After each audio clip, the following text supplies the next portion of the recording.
The old man turned around and slashed open the tent. Sunlight fell directly onto the man's face. His once flawless skin began to rot in an instant. The sight shocked everyone present. No one had ever imagined that this beloved king was actually a vampire. The soldiers quickly grabbed torches and threw them into the blacksmith shop. They thought for sure the vampire would be finished. But to their surprise, thick smoke rose up and instantly engulfed the entire sky. Dracula slowly emerged from the flames. His eyes were filled with rage and helplessness.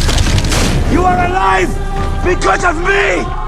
As it turned out, the reason he had become this way was all to protect his kingdom and his people. When the enemy army arrived at their gates, they had no way to fight back, to save his family and his people. Dracula had no choice but to make a deal with a vampire. Even if it meant becoming a monster who feared the sunlight, he would trade anything for the dark power to protect his homeland. Under Dracula's leadership, they managed to defeat an army of 100,000. But after the war, the people showed him no gratitude. Instead, they shunned and rejected him out of fear. Faced with their betrayal, Dracula was nearly consumed by rage. Fortunately, his wife was there to comfort him. Only then could he barely suppress the darkness within. Now the Turkish army had come for them once again. Dracula no longer cared about holding back. He walked up to the castle walls alone. With a gentle wave of his hands, swarms of bats in the distance answered his call. A massive dark cloud of them instantly blotted out the sky. With just a thought, countless bats merged into a giant fist. It came crashing down on the enemy with devastating force. Now, all he had to do was take out the Sultan, and the enemy forces would fall apart on their own. Dracula immediately transformed into a swarm of bats